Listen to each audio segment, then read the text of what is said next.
kundi para sa'yo, pilitin mo.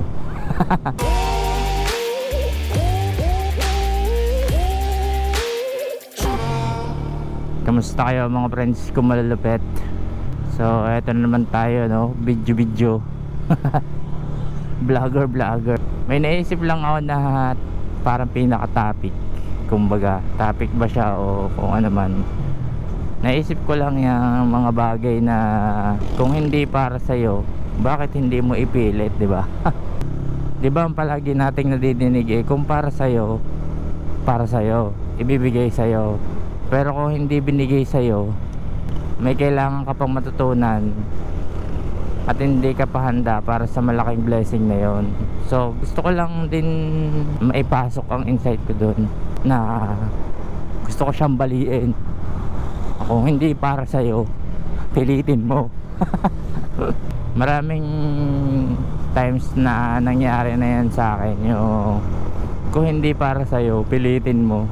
Siyempre may mga doubts, may mga nagiging konting pagsisisi, pero as time passes by, mawawala rin naman yung mga pagsisisi na yun May mga bagay na hindi, tingin ko hindi para sa akin, pero pinilit ko lang.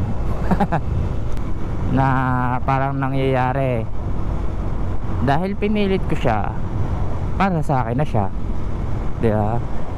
May mga ganong time sa buhay ko. Maraming beses na ang nangyayari sa kanya is yun nga, parang dahil sa pagpipilit ko, nagiging para sa akin siya yung mga bagay na ganon. Nakakatuwa isipin, no? Gaya kunyari, example ko na lang, trabaho ko. Dati kasi nagka-issue yung about sa pangalan. Parehas kami ng pangalan. So yung second name lang yun na iba. Parehas kaming pangalan, parehas kaming John, parehas kaming Vidal. So anong nangyari, 'di ba, yung resume namin, syempre kapag tinignan mo sa first name basis lang, magkakamali ka talaga kasi parehas kaming John, Vidal. Yung pagkakaiba nga lang is yung second name. Siyempre mahilig, Pilipino tayo, mahilig tayo na ang mga magulang natin mahilig sa dublihan ng pangalan, di ba? Tapos karamihan pag lalaki ka, karamihan John talaga, may John sa pangalan. May tuloy ko lang yung kwento. Ang expected nung nag-hire sa akin is yung isang John, yung ano nila, yung hinahire nila. Pero nung nag-interview na, ako na yung dumating kasi ako yung parang pinaka-endorse ng talent acquisition namin, parang ganoon. Ganun yung nangyari. So ibig sabihin, technically yung tinatawag nung nag-i-interview is yung pangalan dun sa resume na nasa kanya, which is yung isang John, hindi ako. So parang anong nangyayari, hindi para sa akin yung trabaho, para doon sa isang John, di ba? Kasi siya yung siya yung ine-expect nung mag-i-interview, di ba? Kaya nakakatawa doon, parang hindi para sa akin yung trabaho na yun. Tapos ang sumunod na nangyari, syempre ako gusto ko ng trabaho, kailangan ko ng trabaho, pinilit ko, di ba? Parang hindi ko na lang pinapansin na na hindi ako yung ini-interview, parang ganun ba? Kasi alam ko na hindi naman ako yun. Di ba? Di yun na nga, na-deploy na ako sa project. Ang pangalan ko dun sa project namin is hindi pa rin yung pangalan ko, di ba? Ibig sabihin, parang talaga siya, hindi siya para sa akin. Nagkamali lang yung talent acquisition na ako yung ipasok, di ba? Hindi yung tipong hindi naman talaga ako para doon. Hindi naman talaga ako para dun sa position na yun. Pero ipinasok ako ng talent acquisition kasi nagkamali siya ng bigay ng resume, or nagbigay ng basta parang gano'n, nagbigay ng schedule, parang gano'n. So anong nangyari, pangalan nung isang John, pero ako yung pumapasok, di ba? Ang weird nun, di ba? Na parang para sa akin yung trabaho na yun, bakit napunta sa iba kung ako yung isang John, di ba? Ganon. kalaunan, syempre go with the flow lang ako, trabaho. Tapos hanggang sa dumating yung point na yun, na ano na rin, na-absorb na rin ng mga tao na ako yun yung nandun. So parang isa siyang pagkakamali na pinilit ko, na ngayon andun pa rin ako, 'di ba? Na parang naging para sa akin na talaga. Kasi parang pinilit ko nga 'di ba? Ganun yung nangyari doon. Pero hindi naman siya totally pinilit na parang nagsapilitan kong parang nag-go with the flow lang ako. Hindi ko na ibinigay sa iba kahit para naman sa kanya talaga yun. Na lang ako na pumasok kasi kailangan ko rin naman trabaho. Yun yung nangyayari. Kaya parang natutuwa ako na gumagana pala yun, na parang kung hindi para sa'yo, pilitin mo. Di ba? Naisip ko lang na parang possible pala yung ganun. Nangyari talaga siya sa totoong buhay. Tapos may mga ano ako dati na parang gaya nito, kunyari itong GoPro ko, hindi naman siya talaga parang nakakaano para sa akin. Kasi that time ang pinag-iisipan kong gawin is i-advance yung hulog ko dito sa motor. Yun yung dapat nakatakdang gawin dun sa pera na pinambili ko ng GoPro na to. Gustong gusto ko nun talaga mag-upgrade ng camera. As in parang, di ba dati, kung dati pa kayo dito, ang camera ko is yung C200 lang na SJ cam. Yung talagang kala mo siya hindi siya super wide, tapos 1080 lang. So ako, gustong gusto ko talaga na mag-upgrade ng camera, na naiisip ko nun na hindi pa para sa akin talaga. Kasi yung hinuhulugan ko nga tong motor ko, mabigat-bigat din. Ikaw ba naman magbayad ng 7,000 kada buwan, di ba? So yun yung nangyayari. Parang dapat sa motor ilalaan yung pera, tapos talagang pinagpilitan ko lang sa sarili ko na bumili ako ng GoPro. So parang hindi pa rin siya dapat na para sa akin, pero pinilit ko lang. Tapos yun, nagbabrowse ako sa marketplace hanggang sa may nakita ko na GoPro na ganitong presyo, na hindi ganun kamahal, ganun, na parang para sa akin okay pa naman, okay lang naman yung presyo, justifiable naman, parang ganun. So yun, parang pinilit ko lang talaga na mag-upgrade ng panahon na yun. Hindi naman siya talaga planado, pero pinilit ko lang. At ngayon, ganito yung quality ng video ko, na parang ayos na. Hindi naman ako nagsisi na bumili ako ng GoPro. Sa umpisa, siyempre sa umpisa parang may pagsisisi ka na sana pala dinagdag ko na lang sa panghulog sa motor, di ba? Para kukunti na lang yung problema. Pero syempre, ganun talaga. Kapag may urge ka na gusto mo yung isang bagay, parang gustong mo siyang makuha at that time, ganun ang nangyayari. At ngayon natutuwa naman ako sa pinaka quality ng mga nagiging video ko.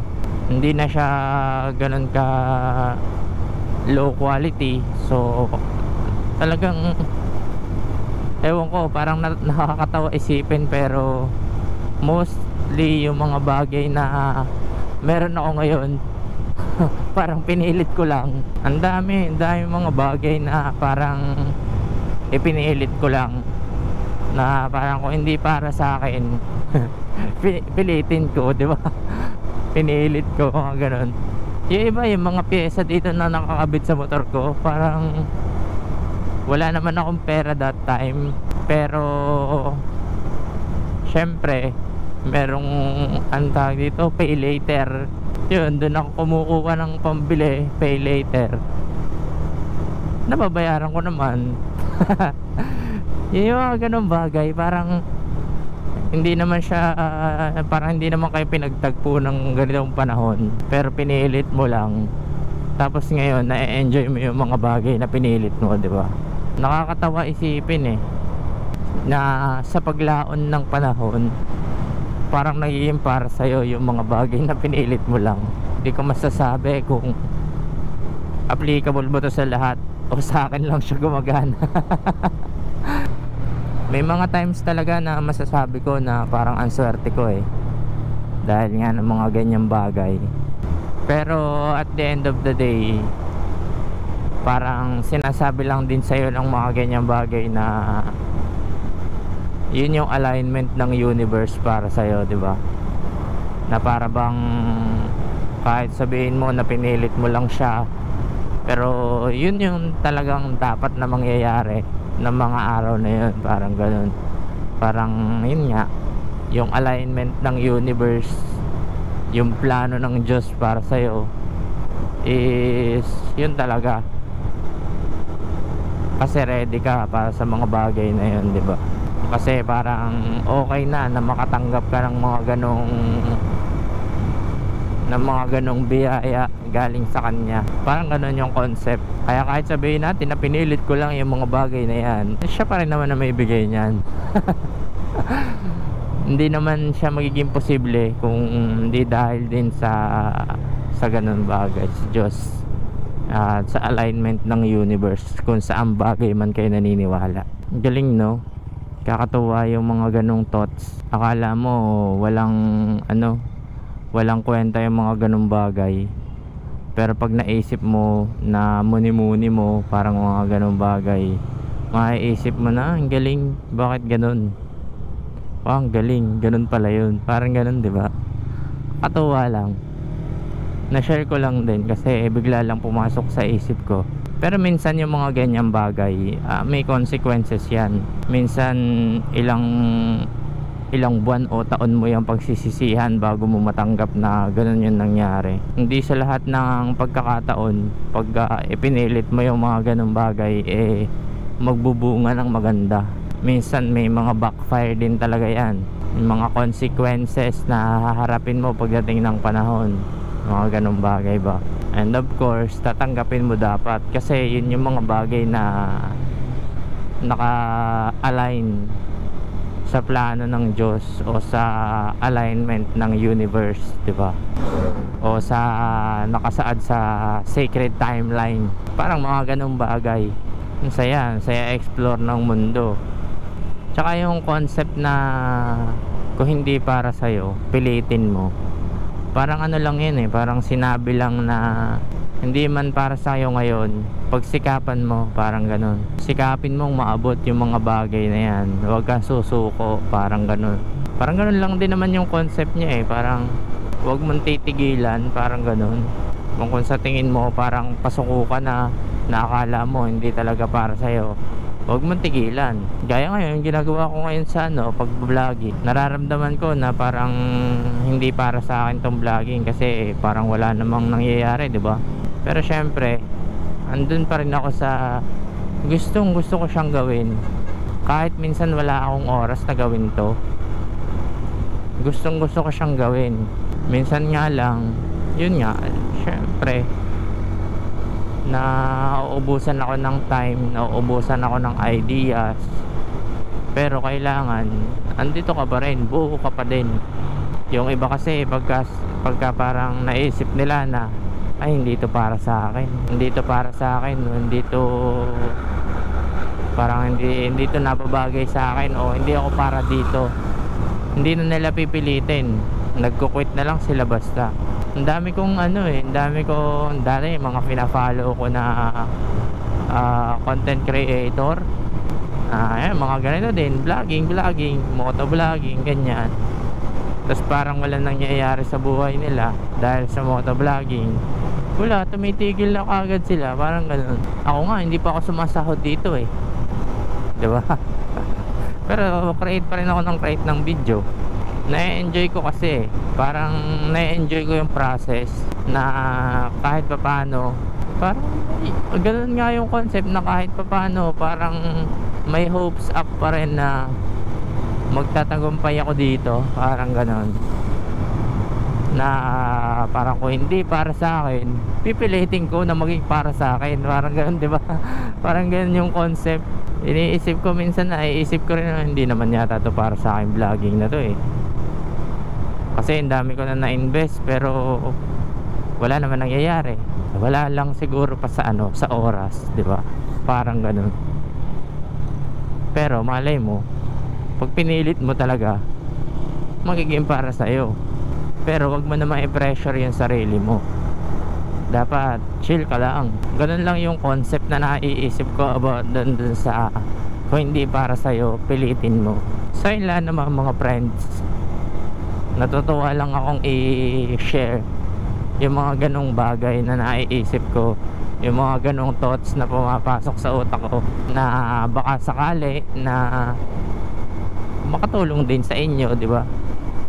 Kung may kaparehas kayong pinagdadaanan, o may kaparehas kayo na gustong marating pero hindi nyo makuha-kuha, siguro ganun din, itatak nyo na lang din sa isip nyo na kung hindi para sa akin, pipilitin ko. So yun lang naman mga friends, konting sentiment lang. Tagal mag-April. So dito ko na lang tatapusin ang vlog ko mga friends, at kayo nang bahala kung magsusubscribe kayo o hindi. At kung ilalike nyo tong video o hindi. Pero pipilitin ko pa din i-like nyo at i-subscribe nyo tong channel ko. Pinilit no. So yun lang mga friends, maraming salamat sa pagtambay. Shoutout sa inyo lahat. Maraming salamat sa patuloy na sumusuporta at nanonood dito sa channel ko. Yun lang, maraming salamat. Konting paalala na maghinay-hinay kasi may naghihintay sa ating bahay. In English, don't drink and drive. Peace, yeah.